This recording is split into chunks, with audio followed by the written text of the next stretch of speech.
ನೋಡಿದ್ದಿಲ್ಲ. ಬಸವಣ್ಣ ಹೆಂಗದಾನ ಅಂತ ನಮ್ಗೆ ಯಾರಿಗೂ ಗೊತ್ತಿರಲಿಲ್ಲ. ಬಸವಣ್ಣ ಹೆಂಗದಾನ ಅಂದ್ರೆ ನೀವೆಲ್ಲ ಕಣ್ಣು ಹಾಯಿಸಿ ಕಡೆ ನೋಡಿಬಿಟ್ರ ಹಿಂಗೇ ಬಸವಣ್ಣ ಇದ್ದ ಅಂದ್ರೆ ತಪ್ಪಾಗಲ್ಲ. ಬಸವಣ್ಣನಂತನೇ ಸ್ವಭಾವ, ಬಸವಣ್ಣನಂತ ಮನಸ್ಸು, ಬಸವನಂತವೇ ಕಾರ್ಯಗಳನ್ನ ಮಾಡ್ತಾ ಸಮಾಜದೊಳಗ ಸದಾ ಕಾಲ ಸಾಮರಸ್ಯ, ಪ್ರೀತಿ, ವಿಶ್ವಾಸದ ಹೊಳೆಯನ್ನ ಹರಿಸ್ತಾ. ಎಂಥ ಪರಂಪರೆ ಅಂದ್ರ ಕೃಷ್ಣೆ ಮತ್ತು ಭೀಮೆಯನ್ನ ಒಂದು ಮಾಡಿದ ಪರಂಪರೆ. ಕೃಷ್ಣೆ ಆ ಕಡೆ ಹರಿತು, ಭೀಮೆ ಇಲ್ಲಿ ಹರಿತು. ಈ ಎರಡೂ ನದಿಗಳನ್ನ ಒಂದು ಮಾಡಿದಂತ ಒಂದು ಭಕ್ತಿ ಸಂಪ್ರದಾಯದ ಪರಂಪರೆಯ ಒಬ್ಬ ಶ್ರೇಷ್ಠ ಗುರು. ಅವರ ಜೀವನದೊಳಗ ಅಪೇಕ್ಷೆದಾರರಲ್ಲ, ಅವರು ಉಪೇಕ್ಷೆದಾರರು ಅಲ್ಲ. ಯಾರು ಹೊಗಳಬೇಕು ಅಂತನೂ ಅನ್ನೋರಲ್ಲ, ತಮ್ಮ ಜೀವನದೊಳಗೆ ಏನಾದರೂ ಬೇಕು ಅನ್ನುವಂಥ ಮನೋಭಾವನೆಗೂ ಅಲ್ಲ. ಸರಳವಾಗಿ ಸಹಜವಾಗಿ ಏನದ ಅದನ್ನ ಸ್ವೀಕಾರ ಮಾಡಿ ಆನಂದದಿಂದ ಭಕ್ತರಿಗೆ ಎಲ್ಲರೂ ಒಂದು ಕೈಯಿಂದ ಆಶೀರ್ವಾದ ಮಾಡಿದ್ರೆ ಬಸುಮುತ್ಯರು ಎರಡೂ ಕೈಯಿಂದ ಆಶೀರ್ವಾದ ಮಾಡುವಂತ ಗುರುಗಳು. ಎರಡು ಕೈಯಿಂದ ಆನಂದದಿಂದ ಇರಲಿ ಅಂತ ಪೂಜ್ಯರ ಜನ್ಮ ದಿನೋತ್ಸವ ನಮ್ಮೆಲ್ಲರಿಗೂ ಬಹಳ ಸಂತೋಷ, ಸಡಗರ, ಸಂಭ್ರಮ. ಯಾಕಂದ್ರ ಒಬ್ಬ ಗುರುವಿನ ಹುಟ್ಟು ಹಬ್ಬ ಅಂದ್ರ ನಾಡು ಸಂಭ್ರಮಿಸೋದಷ್ಟೇ ಅಲ್ಲ, ಪ್ರಕೃತಿ ಕೂಡ ಸಂಭ್ರಮಿಸ್ತದೆ. ಯಾಕಂದ್ರ ಗುರು ಅಂದ್ರ ನಿಮಗೆಲ್ಲ ಗೊತ್ತದ, ನಗುರೋರಧಿಕಂ ಅನ್ನುವಂತ ಗೊತ್ತದ. ಜಗತ್ತಿನೊಳಗೆ ಗುರುವಿನಿಗಿಂತ ಅಧಿಕವಾದದ್ದು ಯಾವುದೂ ಇಲ್ಲ. ಗುರು ಮಾವುಲಿ ಅನ್ನೋದನ್ನ ನೀವೆಲ್ಲ ಕೇಳಿರಿ, ಗುರು ತಾಯಿಗೆ ಸಮಾನ ಅಂತ ಅನ್ನೋದನ್ನು ಕೇಳಿರಿ. ಅದಕ್ಕ ಅಂತ ಗುರುವಿನ ಜನ್ಮ ದಿನೋತ್ಸವವನ್ನ ನಾವೆಲ್ಲರೂ ಸೇರ್ಕೊಂಡು ಸಂಭ್ರಮದಿಂದ ಆಚರಣೆ ಮಾಡ್ತಾ ಇದ್ದೀವಿ.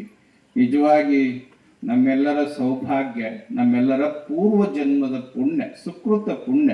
ಇಂಥ ಗಳಿಗೆ ಮತ್ತೆ ಸಿಗುವುದಲ್ಲ. ಈ ಗಳಿಗೆಗಳ ಬಗ್ಗೆ ಸಿದ್ದಯ್ಯ ಪುರಾಣಿಕರು ಬಹಳ ಸುಂದರವಾಗಿ ಬರೀತಾರೆ. ಬುದ್ಧ ಬಸವರು ಮನೆ ಬಿಟ್ಟ ಗಳಿಗೆ, ಬುದ್ಧ ಬಸವರು ಮನೆ ಬಿಟ್ಟ ಗಳಿಗೆ, ಯೇಸು ಸಿಲುಬಿಗೆ ಏರಿದ ಗಳಿಗೆ, ಮೊಹಮ್ಮದ್ ಪೈಗಂಬರ್ ದೇವವಾಣಿ ಕೇಳಿದ ಗಳಿಗೆ, ಆರ್ಕಿಮಿಡಿಸ್ ತುಂಬಿದ ತೊಟ್ಟೆಯಲ್ಲಿ ಬಿದ್ದ ಗಳಿಗೆ, ನ್ಯೂಟನ್ ಬೀಳುವ ಹಣ್ಣನ್ನು ಕಂಡ ಗಳಿಗೆ.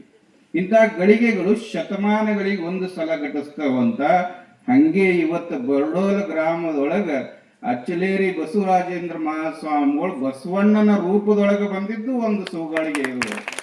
ಇದು ಶತಮಾನಕ್ಕೊಮ್ಮೆ ಆಗುವಂಥದ್ದು. ಇದು ಮತ್ತೆ ಆಗುವುದೇನಿದೆ? ಬೇಕಂದ್ರೂ ಆಗುವುದಲ್ಲ, ಬಯಸಿದ್ರು ಸಿಗೋದಲ್ಲ.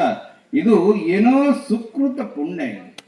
ಇದು ಯಾರ ಪುಣ್ಯ ಅಂತಂದ್ರ, ಅಲ್ಲೇನ ಹಠಯೋಗಿ ರೇವಣ ಸಿದ್ದೇಶ್ವರ ಕುಂತಾನಲ್ಲ, ಮಹಾತ್ಮ ತಪಸ್ವಿ, ಆತನ ಕರುಣೆ, ಆತನ ಆಶಯದ ಮೇರೆಗೆ ಇವತ್ತ ಅವಂದೇ ಆದ ಒಂದು ನೆಲದೊಳಗ ಬಸವರಾಜೇಂದ್ರ ಮಹಾಸ್ವಾಮಿಗಳಿಗೆ ಬಸವಣ್ಣನ ರೂಪ ಕೊಟ್ಟು ಆಧುನಿಕ ಬಸವಣ್ಣನಾಗೂ ಸಮಾಜದೊಳಗ ಸಮಾನತೆಯನ್ನ ಸಾರು, ಸಮಾಜಕ್ಕೆ ಸಂದೇಶವನ್ನ ಕೊಡ್ತಾ ಇಡೀ ಜೀವನ ಬಸವ ಬಸವ ಬಸವ ಅನ್ನುವಂತ ನಾಮವನ್ನ ಸ್ಮರಣೆ ಮಾಡುವಂತ ರೇವಣ ಸಿದ್ದೇಶ್ವರರು ಮತ್ತು ಅವರು ಪರಮಾರಾಧ್ಯರು ಸಿದ್ದರಾಮೇಶ್ವರ ಮಹಾಸ್ವಾಮಿಗಳು.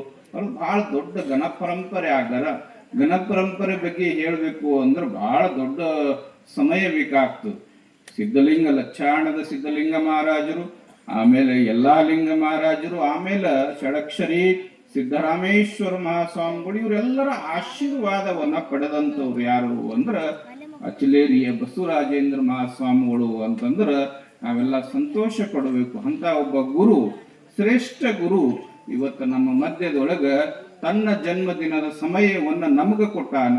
ಅವರ ಪಾದ ಪೂಜೆಯನ್ನ ಭಕ್ತರು ಮಾಡ್ಕೊಂಡಾರ. ಆ ಪಾದ ಪೂಜೆ ಮಾಡಿಕೊಂಡು ಸುಶ್ರಾವ್ಯವಾದ ಮಂತ್ರಗಳನ್ನ ಹೇಳ್ಯಾರ. ಅವೆಲ್ಲದರ ಪುಣ್ಯದ ಫಲವಾಗಿ ಅಜ್ಜರು, ಯಾಕಂದ್ರೆ ನಾನು ಮಾತಾಡ್ತಾ ಇದ್ದೆ, ಅಜ್ಜರು ಅವ್ರದ್ದು ಯಾವ ಪರಂಪರೆ ಅಂದ್ರ ಸಾಕ್ಷಾತ್ ಶಿವಪಾರ್ವತಿರಿಗೂ ಬಸುಮುತ್ಯರಿಗೂ ಕನೆಕ್ಷನ್ ಅದು. ಹೆಂಗ ಅಂದ್ರ ಇವ್ರ ಅಜ್ಜ ಏನಿದ್ರಲ್ಲ, ಇವ್ರ ಅಜ್ಜ ಅವ್ರ ಹೆಸರು ಬಸವರಾಜೇಂದ್ರ ಮಹಾಸ್ವಾಮಿಗಳು ಅವರು. ಆದ್ರೆ ಅವ್ರ ಸಂಸಾರಸ್ಥರು. ಆದ್ರ ಅವರು ಭಕ್ತಿಯಿಂದ ಭಜಿಸಿ ಶಿವನಿಂದ ಪರಸು ಬಟ್ಲವನ್ನ ಪಡೆದಿದ್ರು. ಪರಸು ಬಟ್ಲ ಅಂದ್ರೆ ಗೊತ್ತಲ್ಲ ನಿಮ್ಗೆಲ್ಲ, ಅದರಲ್ಲಿ ಏನೇ ಹಾಕಿದ್ರು ಅದು ದುಪ್ಪಟ್ಟು ಹೆಚ್ಚಾಗುವಂಥದ್ದು. ಏನ್ ಹಾಕಿದ್ರು ಪರಶು ಬಟ್ಲ ಬೇಡಿದ್ದನ್ನ ಬಯಸಿದ್ದನ್ನ ಕೊಡುವಂಥದ್ದು ಪರಶು ಬಟ್ಲ. ಅಂಥದ್ದನ್ನ ಪಡೆದವ್ರು ಯಾರು ಅಂದ್ರೆ ಬಸವರಾಜೇಂದ್ರ ಅಜ್ಜರ ಅಜ್ಜ.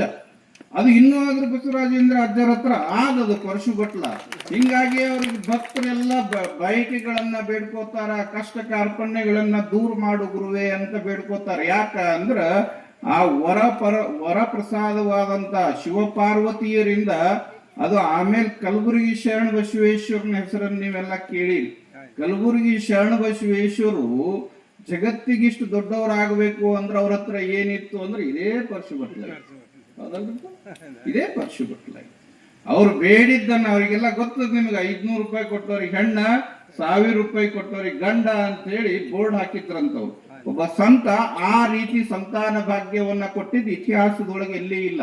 ಅಂತ ಸಂತ ಅದು ಎಲ್ಲಿಂದ ಅದು ಬರ್ತಿತ್ತು ಅಂದ್ರೆ ಪರಶು ಬಟ್ಲದಿಂದ ಬರ್ತಿತ್ತು. ಅದೇ ಪರಶು ಬಟ್ಲ ಬಸವರಾಜೇಂದ್ರ ಮಹಾಸ್ವಾಮಿಗಳ ಅವರ ಶ್ರೀಮಠದೊಳಗ, ಅವರ ಅಧೀನದೊಳಗ ಅದನ್ನ ಇರೋದು ನಾವೆಲ್ಲ ಹೆಮ್ಮೆ ಪಡಬೇಕು. ಯಾಕಂದ್ರೆ ಸಾಕ್ಷಾತ್ ಶಿವಪಾರ್ವತಿಯರು ವರ ಪ್ರಸಾದ ಅದು. ಅಂತ ಒಂದು ಪರಶು ಬಟ್ಲವನ್ನ ಅವರು ಪಡ್ಕೊಂಡಾರ ಅಂದ್ರ ಅವ್ರನ್ನ ನಾವು ಪಡ್ಕೊಂಡಿವಿ ಅಂದ್ರೆ ನಾವೇ ಧನ್ಯರು ಅಂತ ಒಮ್ಮೆ ಜೋರಾಗಿ ಚಪ್ಪಾಳೆಯನ್ನ ತಟ್ಟಿ ಆನಂದ ಭರಿತರಾಗಿ ನಾವೆಲ್ಲ ಅವ್ರಿಗೆ ಹರಿಸೋಣ, ಹಾರೈಸೋಣ, ಭಕ್ತಿಯಿಂದ ಬೇಡೋಣ. ಗುರುವೇ, ನೀನ್ 100 ವರ್ಷಗಳ ಕಾಲ ನಗತಾ ನಗತಾ ಸಮಾಜದೊಳಗ ನಮ್ಮ ಮಧ್ಯದಲ್ಲಿರುವಂತ ಕುಂದು ಕೊರತೆಗಳನ್ನ, ಅನಿಷ್ಟಗಳನ್ನ ದೂರ ಮಾಡ್ತಾ, ಎರಡೂ ಕೈಗಳಿಂದ ಆಶೀರ್ವಾದ ಮಾಡ್ತಾ ನಮ್ಮನ್ನ ಉದ್ಧರಿಸುವ ತಂದೆ ಅಂತ ನಾವೆಲ್ಲ ಜೋರಾಗಿ ಚಪ್ಪಾಳೆಯನ್ನು ತಟ್ಟಿ ಅವರಲ್ಲಿ ಬೇಡಿಕೊಳ್ಳೋಣ ಅನ್ನೋ ಮಾತನ್ನ ಹೇಳಿ, ಈಗ ಇದು ಆದ ಬಳಿಕ ಶ್ರೀಗಳು ಇವು ಏನು ಷಷ್ಠಬ್ದಿ ಕಾರ್ಯಕ್ರಮವನ್ನ ಆಚರಣೆ ಮಾಡ್ಕೊಳ್ಳುತ್ತಾರೆ. ಜ್ಯೋತಿ ಪ್ರಕಾಶ್ ಮಹಾರಾಜರ ತುಲಾಭಾರದ ಕಾರ್ಯಕ್ರಮ ಅದ. ಅದಕ್ಕೆ ಮುಂಚಿತವಾಗಿ